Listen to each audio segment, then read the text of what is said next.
Сейіт пен Мадинаның 3 перзенті бар. Сейіт жиі ішіп жүреді. Мадина оған үнемі бар тапқан ақшаңды осылай ішкілікке жұмсағанша балаларға ойыншық алып келсең нетер еді деп кейитін. Ал Сейіт болса, олардың ойыншығы жоқ па не дейтін. Саған айттың не, айтпадың не, сөз дарымайды екен ғой деп ызаланып қалатын. Бірақ Сейіт ішсе де көшеде аунап жатпайтын. Десе де айлығын алса, әбден ішіп, мас болып, басын көтере алмай жататын.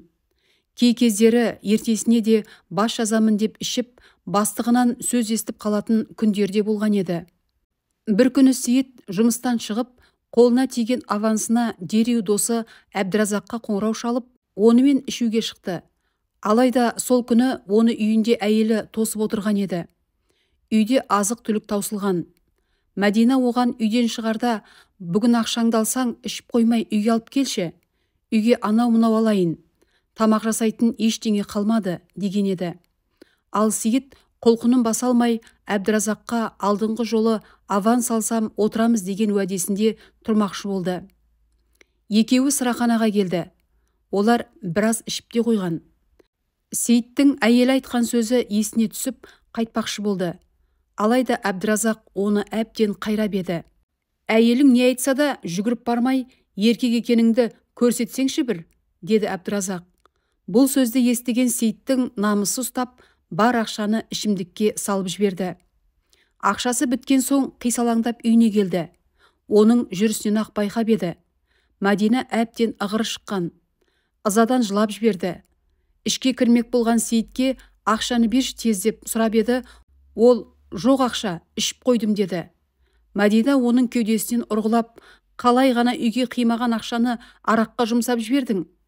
Алқаш боласың мына түріңмен, көшеде домалап жатасың. Үйде жерге азық қалмады. Саған кетерде адам ұқсап айттым ғой, деп жылап жіберді. Сейіт болса үйге кіріп жатып қалды. Келесі айға дейін қарызға батып, азық-түлік алады. Сейіт сол күннен соң үйіне де қонбай жұмысқа барып келіп жүрді. Айлық алатын күні бастығы оған ескертіп, Сейіт, әдетте ақша алсаң ішіп аласың да, ертесіне жұмысқа келмейсің. Тағы да солай жасап, жұмысқа ертең келмесең, сенің орныңа басқа адам алуға тура келеді, деді бастығы. Бұл сөз Сейітке ұнамады.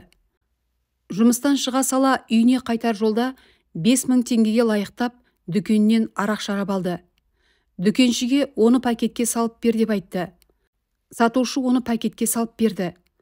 Алайда дүкеннен шыға берісте ақ пакет жыртылып кетіп, бөтелкесінің барлығы жерде сыныққа айналып, шашылып кетті. Сейіт ашумен дүкеншіге айқайлап жатыр.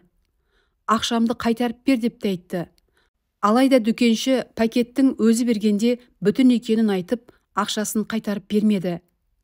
Ақшасы да арағы да жоқ, үйіне келді. Ал қалған ақшаның бір бөлігін ғана әйеліне ұстатты. Мәдина қарызға жетпейтінін айтып шырылдады. Сейіт жоқ деп бермеді. Себебі оған да ішімдік алмақшы болған еді. Ертесіне жұмысқа барып қайтар жолда дүкенге кірді. Бұл жолы пакет жыртылмай Әбдіразақтың үйіне келе жатқан. Алдынан бір топ бала жүгіріп келе жатып, Сейіттің қолындағы пакетті үзіп түсті де, тағы да бөтелке сынып, шараптан да, ақшадан да қағылды. Сейіт балалардың артынан айқайлап қала берді. Ол сол жерден үйіне қайтты. Үйіне келгенде кішкентай баласы, әке, ақшаңыз болса, маған ойыншық трактор алып берші, деді.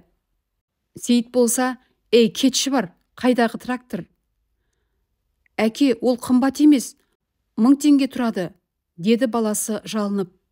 Өй, әкеңнің сені ме? Жоқ, жоғал шешеңе, деді Сейіт. Баласы жылап шығып кетті. Ішімдік қысып тұрған Сейіт үйінен қайта шықты да, дүкеннен соңғы 2000 теңгеге ішімдік алып, бұл жолы досына бармай, өзі ғана қылтитуды ойлады. Дүкеннен ұзамай бөтелкені алып, құлқынын баса алмай сылқитып жатып, бұрылыстан шыға келген көлікті байқамай да қалды.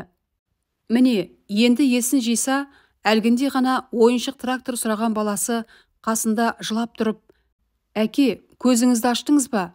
Маған ойыншық трактор алып бермей ақ қойыңыз, керек емес. Сіз аман болыңызшы, маған сіз керексіз, деп әкесін қапсыра құшақтап алды. Осы кезде Сейіт өз қателігін түсінді. Отбасына, баласына қимай жүрген ақшасы оны бүгін аман алып қалмауы да мүмкін еді. Оның салдары қу ішкіліктің кесірінен болатын. Бұл жолы Сейіттің көзінен жас шығып кетті. Баласын құшақтап алып, «Мені кешір балам, мен сені жақсы көремін», деді.